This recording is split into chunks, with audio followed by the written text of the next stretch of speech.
Tuklasin natin ang buhay ni Apostol Paul. Pagkabata at pinagmulan. Ang kwento ni Apostol Paul, na kilala rin bilang Saul ng Tarsus, ay nagsisimula sa lungsod ng Tarsus sa Cilicia, isang bahagi ng modernong Turkey. Siya ay ipinanganak na Hudyo mula sa tribo ni Benjamin, at may Romanong pagkamamamayan.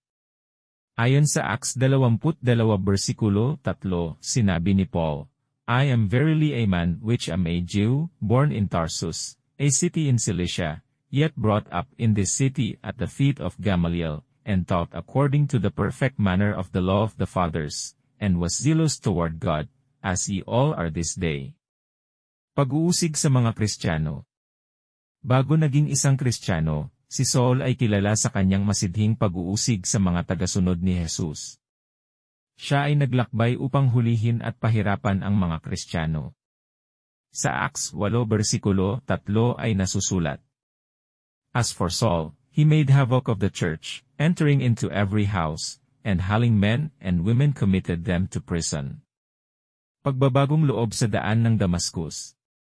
Isang makapangyarihang karanasan ang nagbago sa buhay ni Saul nang makita niya si Jesus sa daan patungong Damascus.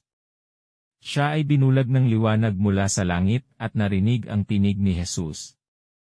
Ayon sa Acts 9 versikulo 3 hanggang. And as he journeyed, he came near Damascus, and suddenly there shined round about him a light from heaven, and he fell to the earth, and heard a voice saying unto him, Saul, Saul, why persecutest thou me? And he said, Who art thou, Lord? And the Lord said, I am Jesus whom thou persecutest. It is hard for thee to kick against the pricks. And he trembling and astonished said, Lord, what wilt thou have me to do? And the Lord said unto him, Arise, and go into the city, and it shall be told thee what thou must do. Misyonaryo at pagtuturo. Pagkatapos ng kanyang pagbabago, si Paul ay naging isang masugid na tagapangaral ng Ebanghelyo. Siya ay naglakbay sa maraming lugar upang magturo at magtatag ng mga simbahan. Sa Acts 13 versikulo 2 hanggang 3 ay mababasa natin, As they ministered to the Lord, and fasted, the Holy Ghost said, Separate me Barnabas and Saul for the work whereunto I have called them.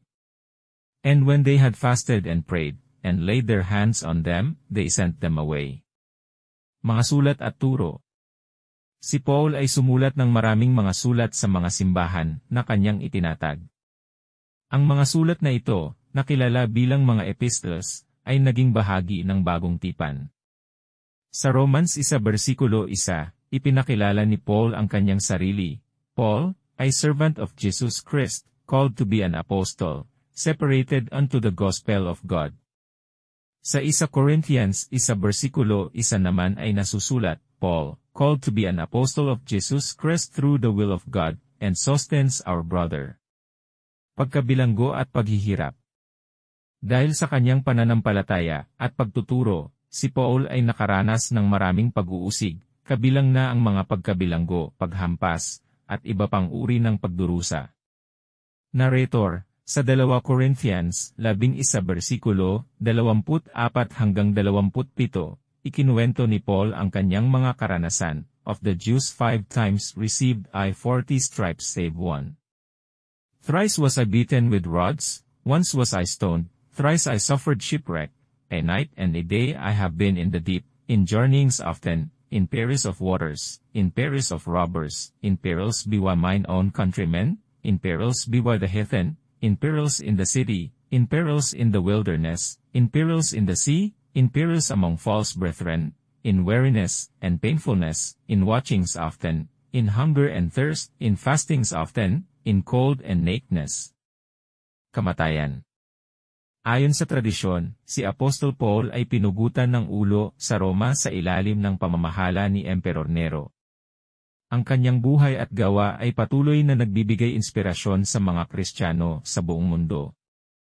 Sa 2 Timothy 4 versikulo 6 hanggang 8 ay sinabi ni Paul, For I am now ready to be offered, and the time of my departure is at hand. I have fought a good fight, I have finished my course, I have kept the faith, Henceforth there is laid up for me a crown of righteousness, which the Lord, the righteous judge, shall give me at that day, and not to me only, but unto all them also that love his appearing. Pagsasara. Ang buhay ni Apostol Paul ay isang testamento ng pagbabagong loob, pananampalataya, at masidhing paglilingkod sa Diyos. Ang kanyang mga sulat at turo ay patuloy na nagbibigay gabay sa pananampalataya ng mga Kristiyano sa buong mundo.